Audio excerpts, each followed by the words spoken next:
The year was 1887, and the town of Redemption Bluff was built on a foundation of dust and judgment. It clung to the edge of the vast, unforgiving plains like a stubborn burr on a wolf's hide, a place where the wind was the only constant preacher, its sermons howling through the cracks in the unpainted buildings and carrying away any whispers of hope. The sky was an immense, empty bowl, pressing down on the souls of the people until they became as hard and brittle as the baked earth beneath their feet. Survival here was a form of prayer, and charity was a debt to be repaid with silent, unending subservience. Clara knew this better than anyone. At 10 years old, she was an orphan, a ghost haunting the periphery of the town's consciousness. Her parents had been taken by a fever 2 winters past, their passing as swift and unceremonious as a hawk taking a field mouse. Now, she was a ward of the community, which in practice meant she was the ward of Reverend Hale and his wife, Martha. They had taken her in not out of love, but out of a stark sense of Christian duty, a duty they wore like a hair shirt, its constant chafe a reminder of their own piety. Her life was a litany of chores measured by the rising and setting of a sun she rarely felt on her skin. She slept in a small, cold attic room where the winter wind found every gap in the shingles and the summer heat turned the air to soup. She was a shadow in their home, her presence acknowledged only when a task was left undone or a plate was dropped. The Reverend spoke of God's mercy from the pulpit on Sundays, but in his own home, mercy was a currency Clara could not afford. She was fed, she was clothed in cast-offs, and she was sheltered. For this, she was expected to be grateful, to be silent, and above all, to be invisible. In this world of harsh silence and hollow duty, Clara had one treasure. It was a small doll, stitched from scraps of calico and stuffed with dried grasses. Its face was a simple cross of black thread, its hair yellow yarn unraveling at the ends. It was crude and worn, but it was the last thing her mother's hands had made for her. The doll's fabric still held a phantom scent of wood smoke and lavender, the smell of a life that had been hers, a life with a hearth and a lap, and a love that asked for nothing in return. The doll was her confidant, the silent recipient of her fears and the keeper of her memories. In the deep, lonely hours of the night, she would whisper stories to it, tales of her mother's smile and her father's laugh, trying to keep their shapes from dissolving into the featureless grey of her present. The doll was not just an object, it was the anchor that kept her from drifting away completely. It was proof that she had once been loved, and therefore was perhaps still worthy of it. One sweltering afternoon, a disruption rippled through the tense quiet of Redemption Bluff. A small party of Lakota, perhaps a dozen in all, appeared on the horizon. They were not a war party. They were familiesmen, women, and a few children, their horses lean and their movements weary. They were passing through, a river of life flowing around the rock of the town. They made their way to the creek at the edge of the settlement, the unofficial boundary between the civilized world and the vast, untamed wilderness. Windows and doorways in Redemption Bluff filled with suspicious eyes. Curtains were drawn back just enough to see. The Lakota were a source of fear, the subjects of dark tales told around winter fires. But they ignored the town, their focus solely on the life-giving water of the creek. They dismounted, allowing their horses to drink deep while they refilled their own water skins. Clara had been sent to the creek for a bucket of water, a chore she usually dreaded under the sharp gaze of Martha Hale. But today she forgot the weight of the bucket in her hand. Hidden behind a thicket of willows, she watched. She did not see the boogeymen from the Reverend's sermons. She saw people, tired and thirsty. And then she heard a sound that cut through the soft murmur of their language and the gentle lapping of the water. It was the sound of weeping. A small girl, no older than 5 or 6, was crying with the heart-wrenching, inconsolable grief that only a child can summon. Her small body was racked with sobs. A tall man with a face like carved granite, his hair long and bound with leather, knelt beside her. He spoke to her in soft, low tones, his large hand resting gently on her back. He was clearly her father, his expression a mixture of patience and deep, weary sorrow. But his words, whatever they were, did not soothe her. The child's cries continued, a pure, unvarnished expression of pain in a world that demanded stoicism. From her hiding place, Clara felt a painful lurch in her own chest. She did not understand the child's words, but she understood her tears. It was a language she knew intimately. The sound of that raw despair echoed in the hollow places inside her, the chambers of her heart that still ached for her own mother. The town saw a potential threat. The Reverend, watching from his porch, saw heathens in need of salvation. Clara saw only a little girl who was hurting. An impulse, sudden and overwhelming, rose up in her. It was not born of thought or reason, but from a deeper place, a place that had been dormant for 2 long years. It was the part of her that remembered what it felt like to be comforted. Dropping the bucket, she stepped out from behind the willows.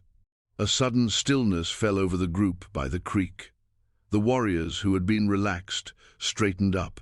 Their hands drifted almost casually to the knives at their belts. Their eyes, dark and sharp, fixed on the small, pale girl in the faded dress.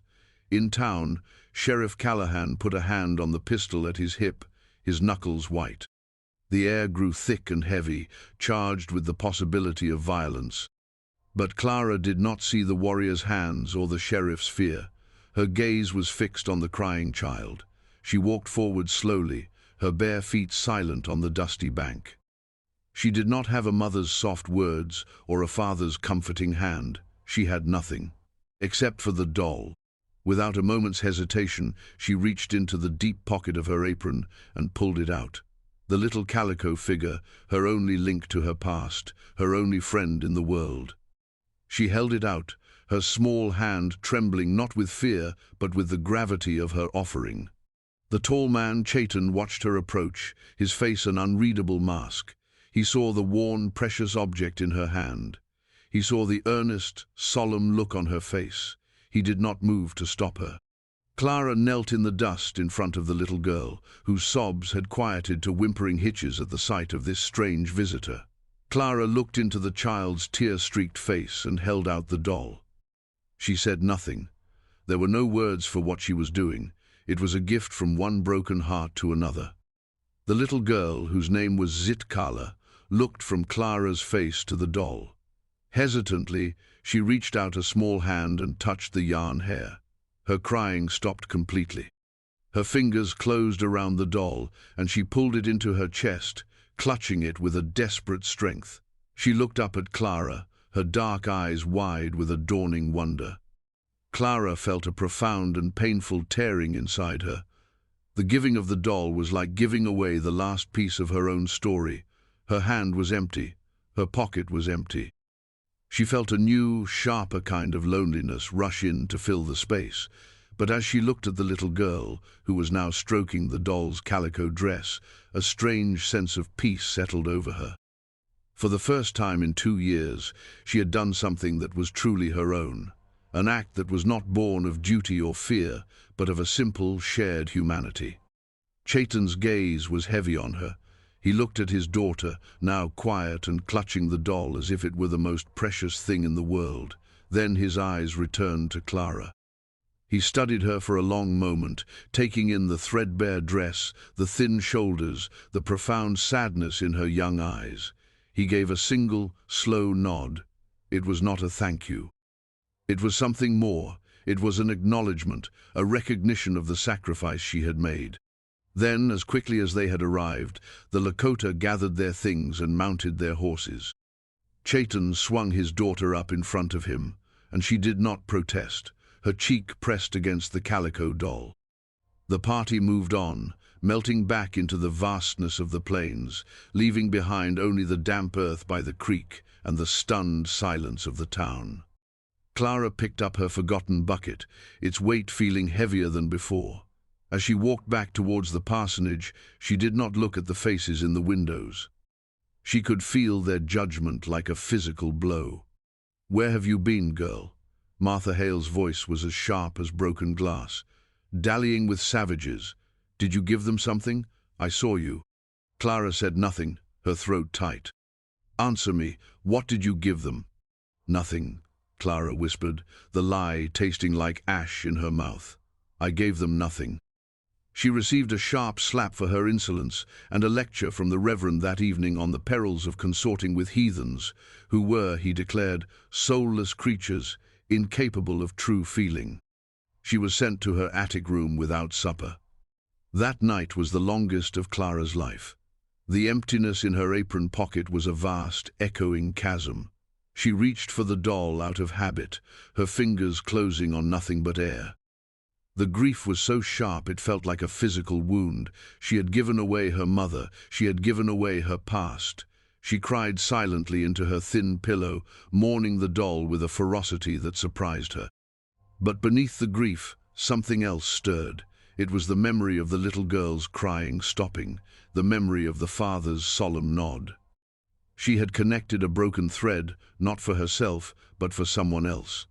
In her desolate world, that single act shone with a strange and bewildering light. She had no regrets. The next morning, the world changed. It began not with the crowing of the rooster, but with a low, rumbling thunder that was not from the sky. The ground itself seemed to hum, a deep vibration that rattled the windows in their frames. Clara, awake in her attic, felt it first. She crept to the small, dusty window that overlooked the plains. What she saw stole the breath from her lungs. The horizon was no longer empty. It was filled from one end to the other with riders, hundreds of them. Lakota warriors, their faces painted, their horses restless, the morning sun glinting off the tips of their lances. They were not the weary travelers from the day before. This was a war party, a silent, disciplined army that had materialized from the dust of the plains. They halted just beyond the creek, a living wall of muscle and menace, their stillness more terrifying than any war cry. Panic erupted in Redemption Bluff like a flash flood. The single church bell began to ring, not in a steady peal for Sunday service, but in a frantic, desperate clangor of alarm. Men, half-dressed, spilled from their houses with rifles in their hands, their faces pale with terror. Women screamed and gathered their children. The town that had felt so solid and righteous an hour before was now a fragile, terrified island in a sea of warriors. "It's the girl," someone shouted. "The orphan girl. She's brought this curse on us." The fear in the town needed a target, and it found one in Clara.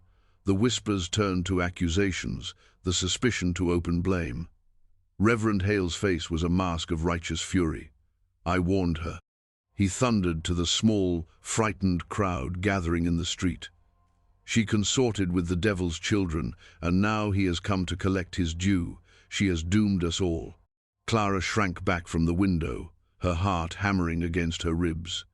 She was the cause of this. Her small, foolish act of kindness had brought an army to their door. She scrambled to the darkest corner of the attic, pulling an old crate in front of her, trying to make herself smaller, to disappear. The angry shouts from the street below were as sharp as stones. Sheriff Callahan, a pragmatic man whose authority had evaporated in the face of such overwhelming odds, was trying to create some semblance of order. He knew their dozen hunting rifles were nothing against this force.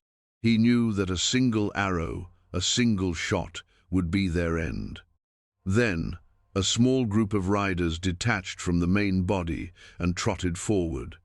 At their head was Chaitan, the tall warrior from the day before. He was not in war paint. His face was grave, his bearing regal. He stopped at the edge of town, holding up a hand in a sign of peace, though the army at his back made the gesture feel like a profound threat. One of the men with him spoke in clear, if heavily accented, English. "We have come to see the girl," he called out, his voice carrying easily in the tense silence. "The one they call Clara." The demand hung in the air, simple and absolute, the life of one insignificant orphan girl against the survival of the entire town. To Clara, hiding in the attic, the words were a death sentence. They had come for her. Sheriff Callahan looked at Reverend Hale, whose face was a mixture of fear and a terrible, triumphant justification. "Give them the girl," the Reverend hissed. "She brought this upon herself. It is God's will." The sheriff's face hardened. He was a man of the law, but the law had no power here. Survival did. He nodded grimly and pushed his way into the parsonage. He found Clara cowering in the attic, her body trembling so violently she could barely stand. "Come on, child," he said, his voice rough but not unkind. "They're asking for you. We have no choice." Tears streamed down Clara's face, but she nodded. There was nowhere left to run. She followed the sheriff out into the blinding sunlight, her legs unsteady beneath her. The entire town was watching, their faces a mixture of fear and relief. They were willing to sacrifice her to save themselves. As she walked, she felt a profound and final loneliness. She was truly, utterly alone. She stopped at the edge of the street, a small, trembling figure in a faded dress, facing the imposing line of warriors. Chayton dismounted, his movements fluid and deliberate. He walked towards her, his tall frame casting a long shadow that enveloped her completely. He stopped a few feet away, his dark eyes searching her face. He did not look angry. He looked solemn. The translator stepped forward. The silence was so complete that Clara could hear the frantic beat of her own heart. Chayton began to speak, his voice a low, resonant baritone.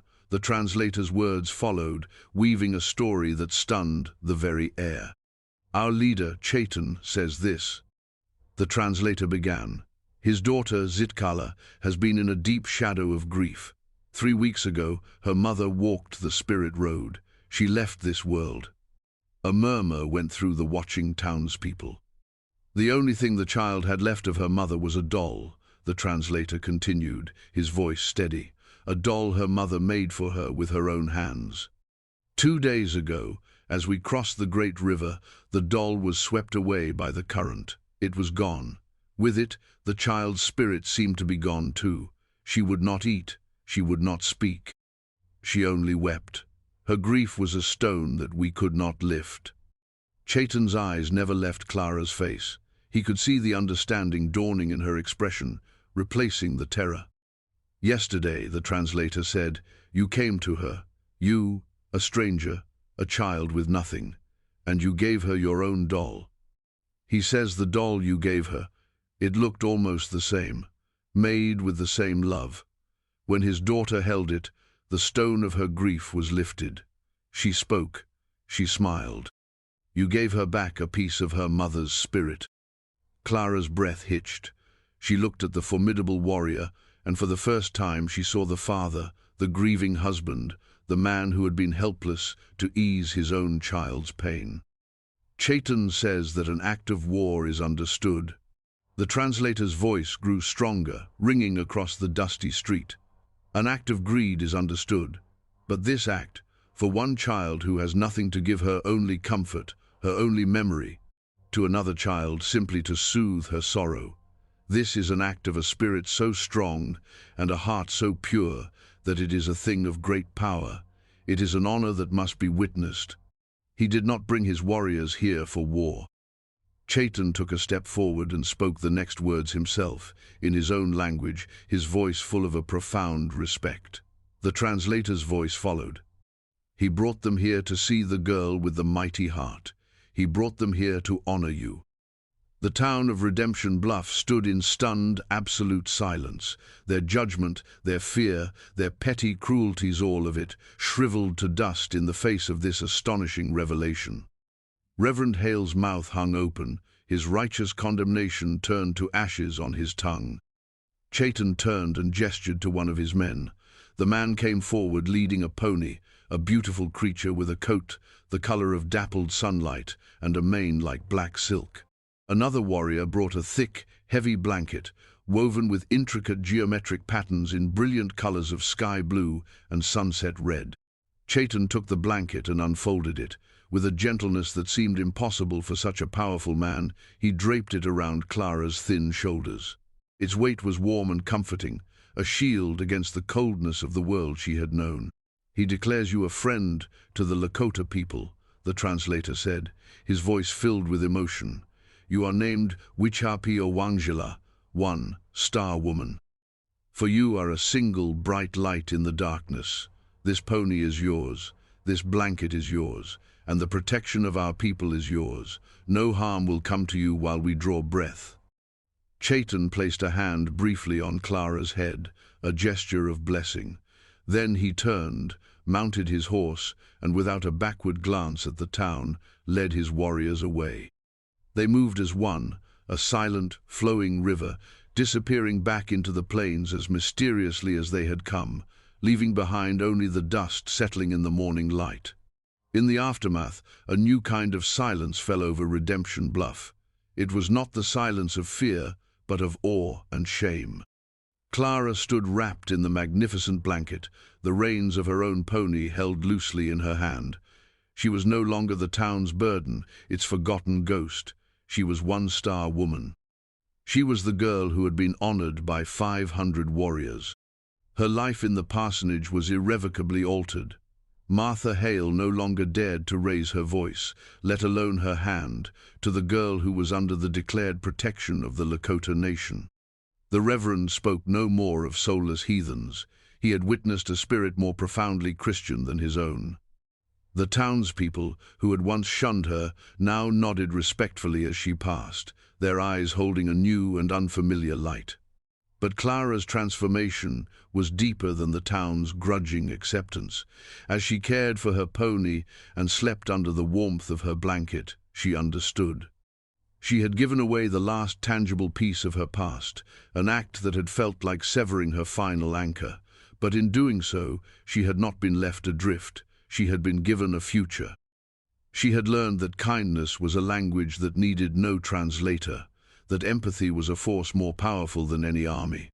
She had found a new kind of home, not within the walls of the town, but in the vast, open knowledge of the connection she had forged, a bond, built not of words or laws, but from the simple, shared heartbeat of two lonely children and one selfless gift.